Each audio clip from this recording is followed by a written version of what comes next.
പുതിയൊരു വീഡിയോ എപ്പിസോഡിലേക്ക് എല്ലാ മാന്യ പ്രേക്ഷകർക്കും സ്വാഗതം. ഇന്ന് ഞാൻ നിങ്ങളുമായി പങ്കുവെക്കുന്ന അപ്ഡേറ്റ് ഇന്നലെ കഴിഞ്ഞ സ്മാക്ഡൗൺ എപ്പിസോഡിൽ നിന്ന് നമുക്ക് ലഭിച്ച കുറച്ച് സ്റ്റോറി ലൈൻ അപ്ഡേറ്റുകളാണ്. അതിൽ ഒന്നാമത്തേത് അടുത്ത സ്മാക്ഡൗണിലേക്ക് കൺഫേം ചെയ്തിട്ടുള്ള മത്സരങ്ങളെ സംബന്ധിച്ചാണ്. 2024 അവസാന സ്മാക്ഡൗൺ എപ്പിസോഡാണ് ഇന്നലെ നമുക്ക് കാണാൻ സാധിച്ചത്. കൂടാതെ 2025 ആദ്യ സ്മാക്ഡൗൺ എപ്പിസോഡ് ജനുവരി 4 ആദ്യ സ്മാക്ഡൗൺ എപ്പിസോഡ് മുതൽ 3 മണിക്കൂർ ദൈർഘ്യമുള്ള സ്മാക്ഡൗൺ എപ്പിസോഡുകളായിരിക്കും ഇനി നമുക്ക് കാണാൻ സാധിക്കുക എന്നുള്ളതും WWE ഒഫീഷ്യലി കൺഫേം ചെയ്തിട്ടുണ്ട്. അപ്പോൾ ആദ്യം കൺഫേം ചെയ്യുന്ന മത്സരം നിലവിലെ യുണൈറ്റഡ് സ്റ്റേറ്റ്സ് ചാമ്പ്യനായ ഷിൻസ്കെ നാകമോറ വേഴ്സസ് ആൻഡ്രാഡെ തമ്മിലുള്ള ഒരു മത്സരമാണ്. അതുപോലെ തന്നെ നിലവിലെ വുമൺസിൻ്റെ ചാമ്പ്യനായ നയ ജക്സ് നയോമിക്കെതിരെ ടൈറ്റിൽ ഡിഫെൻഡ് ചെയ്യുന്ന ചാമ്പ്യൻഷിപ്പ് മത്സരവും കൺഫേം ചെയ്തിട്ടുണ്ട്. സ്മാക്ഡൗൺ എപ്പിസോഡിലെ ആദ്യ മത്സരത്തിൽ ഒരു 6 വുമൺ ടാഗ് ടീം മത്സരമാണ് നമുക്ക് കാണാൻ സാധിച്ചത്.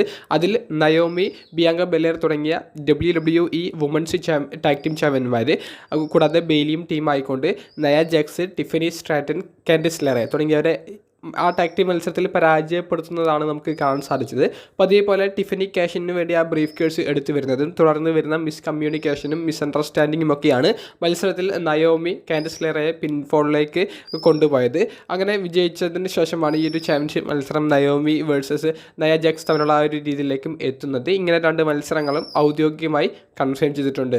രണ്ടാമത്തെ പോയിന്റ്, WWE അടുത്ത പ്രീമിയം ലൈവ് ഇവൻ്റായ റോയൽ റംബിളിലേക്കുള്ള ആദ്യ മത്സരം ഇപ്പോൾ കൺഫേം ചെയ്തിട്ടുണ്ട്.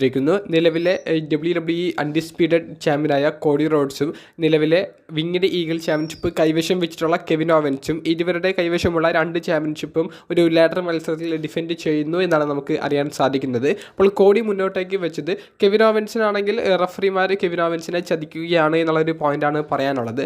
കോഡി റോഡ്സിനാണെങ്കിൽ കോഡി റോഡ്സ് ചെയ്യുന്നതിന് റഫറിമാർ തടയാനും പാടില്ല. അപ്പോൾ അങ്ങനെ ഒരു സിറ്റുവേഷൻ വന്ന സ്ഥിതിക്ക് ഇതൊരു ലാഡർ മത്സരത്തിലേക്ക് കൊണ്ടുപോകാം എന്ന് പറഞ്ഞുകൊണ്ടാണ് ഈ ലാഡർ മത്സരം കൺഫേം ചെയ്തിട്ടുള്ളത്. എന്തായാലും കിടിലമായിട്ടുള്ള ഒരു സെഗ്മെൻറ്റ് നമുക്ക് സ്മാക്ഡൗൺ എപ്പിസോഡിൽ കാണാൻ സാധിച്ചു. റോയൽ റംബിൾ പ്രീമിയം ലൈവ് ഇവൻ്റിൽ ഒരു കിടിലൻ ലാഡർ മത്സരം വർഷങ്ങൾക്ക് ശേഷമാണ് ഒരു വേൾഡ് ടൈറ്റിലിന് വേണ്ടി ലാഡർ മത്സരം നടക്കാൻ പോകുന്നത് എന്നാണ് എൻ്റെ ഒരു ഓർമ്മ. എന്തായാലും കിടിലമായിട്ടുള്ള ഒരു മത്സരം റോയൽ റംബിളിൽ കാണാൻ സാധിക്കും. മൂന്നാമത്തെ സ്റ്റോറി ലൈൻ അപ്ഡേറ്റ് പുതിയ ബുള്ളറ്റിനെ വളരെ സ്ട്രോങ് ആക്കി ബിൽഡ് ചെയ്യുന്ന രീതിയെ സംബന്ധിച്ചാണ്. സോളസിക്കോവ വേഴ്സസ് റോമൻ റീഡ്സ് തമ്മിലുള്ള മത്സരത്തിന് മുൻപ് സോളസിക്കോവക്ക് കൊടുക്കാവുന്ന പരമാവധി പുഷ് അവർ സ്മാക്ഡൗണിലും റോയലും കൊടുക്കുന്നുണ്ട്. സ്മാക്ഡൗൺ എപ്പിസോഡിൽ നമുക്ക് സാമി സെയിൻ വേഴ്സസ് കർമേലോ ഹെയ്സ് തമ്മിലുള്ള ആ ഒരു സിംഗിൾസ് മത്സരമാണ് കാണാൻ സാധിച്ചത്. മത്സരത്തിൻ്റെ അവസാനം കർമേലോ ഹെയ്സിന് പങ്കെടുക്കാൻ താല്പര്യമില്ല എന്ന് പറഞ്ഞുകൊണ്ട് കർമേലോ ഹെയ്സ് ബാക്ക് സ്റ്റേജിലേക്ക് പോകുന്ന സമയത്ത് ബ്രോൺ സ്ട്രോമൻ്റെ മ്യൂസിക് പ്ലേ ആകുന്നു. ബ്രോൺ സ്ട്രോമനും കൂടി വന്നപ്പോൾ പേടിച്ച് കർമേലോ ഹെയ്സ് അവിടെ നിന്ന് ഓടിപ്പോകുന്നതാണ് നമുക്ക് കാണാൻ സാധിച്ചത്. റിങ്ങിൽ നിൽക്കുന്ന സാമി സെയിനെ പെട്ടെന്ന് ബ്ലഡ് ഗ്രൂപ്പ് വന്ന് ആക്രമിക്കുന്നതും പിന്നീട് കർമേലോ ഹെയ്സ് തിരികെ ആ എൻട്രൻസ് റാമ്പിലേക്ക് ഓടി വന്നപ്പോൾ ബ്രോൺ സ്ട്രോമൻ കർമേലോ ഹെയ്സിനെ ആക്രമിക്കുന്നതിന് പകരം സാമിയെ ആക്രമിക്കുന്ന ബ്ലഡ്ലിൻ്റെ അടുത്തേക്ക് പോകുകയും പിന്നീട് ബ്ലഡ്ലിൻ ഗ്രൂപ്പ് ബ്രോൺ സ്ട്രോമനെ ആക്രമിക്കുന്ന ഒരു രീതി വരെ ഉണ്ടായി. അപ്പോൾ ബ്രോൺ സ്ട്രോമൻ, സാമി സെയിൻ തുടങ്ങിയവർക്കെതിരെ ഒരു ബ്രൂട്ടലായിട്ടുള്ള ആക്രമണം ബ്ലഡ്ലിൻ ഗ്രൂപ്പ് അഴിച്ചുവിടുന്നതും പിന്നീട് ഒഫീഷ്യൽസും സെക്യൂരിറ്റീസും വന്നിട്ടാണ് ഇവരെ പിടിച്ചു മാറ്റുന്നത്. അപ്പോൾ മാക്സിമം പുഷ് ബ്ലഡ്ലിൻ ഗ്രൂപ്പിന് കൊടുക്കുന്നുണ്ട്. കെവിൻ ഓവൻസിൻ്റെ ആ ഒരു വരവ് കെവിൻ ഓവൻസും ബ്ലഡ്ലിൻ ഗ്രൂപ്പും ഫേസ് ടു ഫേസ് നിൽക്കുമെന്നുള്ളത് നമ്മളെ തോന്നിപ്പിച്ചു എന്നുണ്ടെങ്കിലും ഇതൊന്നും തന്നെ ബാധിക്കുന്നതല്ല. തൻ്റെ ഇപ്പോഴത്തെ ലക്ഷ്യം ആ ചാമ്പ്യൻഷിപ്പ് കരസ്ഥമാക്കുക എന്നുള്ളൊരു രീതിയിലായതുകൊണ്ട് തന്നെ കെവിൻ ഓവൻസും ബ്ലഡ്ലിനും ഫേസ് ടു ഫേസ് വരുന്ന ഒരു നിമിഷമൊന്നും നമുക്ക് അധികം കാണാൻ സാധിച്ചില്ല.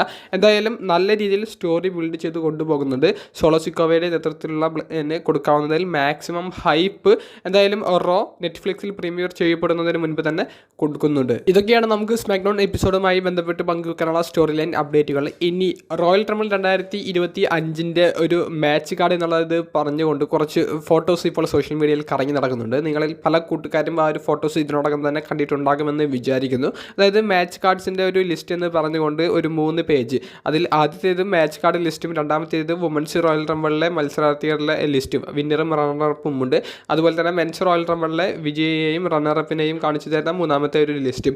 ഇതിൽ നമുക്ക് നോക്കുകയാണെങ്കിൽ Cody Rhodes versus Kevin Owens തമ്മിൽ ഇപ്പോൾ കൺഫേം ചെയ്തിട്ടുള്ള ലാഡർ മത്സരത്തിനെ കുറിച്ച് മെൻഷൻ ചെയ്യുന്നതായിട്ട് നമുക്ക് ആ ഒരു ലിസ്റ്റിൽ കാണാൻ സാധിക്കുന്നില്ല. അപ്പോൾ തന്നെ അത് ഫേക്ക് ആണെന്ന് നമുക്ക് പറയാൻ സാധിക്കും. വുമൻസിൻ്റെ ആ ഒരു ലിസ്റ്റ് നമ്മൾ പരിശോധിക്കുകയാണെങ്കിൽ ബെക്കി ലഞ്ച് വിജയി റണ്ണറപ്പായിട്ടും ഷാർലറ്റ് ഫ്ലെയർ വിജയിയായിട്ടുമാണ് അവർ കാണിച്ചിരിക്കുന്നതും. അതും ഭയങ്കര ഫേക്ക് ആയിട്ടുള്ള ഒരു റിപ്പോർട്ടാണ്. പിന്നെ മൂന്നാമത്തേത് നോക്കുകയാണെങ്കിൽ മെൻസ് റോയൽ റംബിളിൻ്റെ ആ ഒരു ലിസ്റ്റാണ്. അതിൽ നമ്മൾ നോക്കുകയാണെങ്കിൽ 31 റെസ്ലേഴ്സ് അതിൽ പങ്കെടുക്കുന്നതായി കാണാൻ സാധിക്കുന്നുണ്ട്. അതിൽ 31ാമത്തെ റെസ്ലറായിട്ട് വരുന്നത് ദ റോക്കാണ്. അതൊക്കെ പക്ക ഫേക്ക് ആയിട്ടുള്ള ഒരു റിപ്പോർട്ടെന്നല്ല, ജസ്റ്റ് ഒരു കൂടുതൽ ശ്രദ്ധ കിട്ടാൻ വേണ്ടിയിട്ട് ചില ആരാധകർ ഇങ്ങനെ ഉണ്ടാക്കി പുറത്തേക്ക് വിടുന്നതാണ്. ഇത് ഓരോ വർഷവും റോയൽ റംബിൾ പ്രീമിയം ലൈവ് ഇവൻറ്റിന് മുൻപും അവരിങ്ങനെ പുറത്തേക്ക് വിടാറുണ്ട്. അത് സോഷ്യൽ മീഡിയയിൽ വലിയ രീതിയിൽ ചർച്ചയാകാറുണ്ട്. അതും യഥാർത്ഥ റോയൽ റംബിളിലെ ആ ഒരു എൻട്രൻസിൻ്റെ രീതിയിൽ തമ്മിൽ യാതൊരുവിധ ബന്ധവും ഉണ്ടാകാറില്ല. അപ്പോൾ മെൻസ് റോയൽ റംബിളിൽ 31 പേര് പങ്കെടുക്കുമെന്നൊക്കെ പറയുന്നത് ഫേക്കാണ്. അത്തരത്തിലൊന്നും നമുക്ക് 2025 റോയൽ റംബിളിൽ കാണാൻ സാധിക്കില്ല. 30 പേര് തന്നെയായിരിക്കും വുമൻസിൻ്റെയും മെൻസിൻ്റെയും റോയൽ റംബിൾ മത്സരത്തിൽ പങ്കെടുക്കാൻ പോകുന്നത്. കുറേയധികം കൂട്ടുകാരെ ഇതിനെ സംബന്ധിച്ചുള്ള ഒരു ക്ലാരിഫിക്കേഷൻ ചോദിച്ചിരുന്നു. ഈ ഫേക്ക് റിപ്പോർട്ടുകൾ നിങ്ങൾ കൂടുതൽ ഷെയർ ചെയ്യരുത് എന്നാണ് എൻ്റെ ഒരു അഭിപ്രായം. വീഡിയോ സംബന്ധിച്ചുള്ള നിങ്ങളുടെ പ്രതികരണങ്ങൾ കമൻറ്റ് ബോക്സിൽ ഒന്ന് രേഖപ്പെടുത്തുക. അപ്പോൾ അടുത്തൊരു വീഡിയോയുമായി കാണുന്നത് വരെ ബൈ.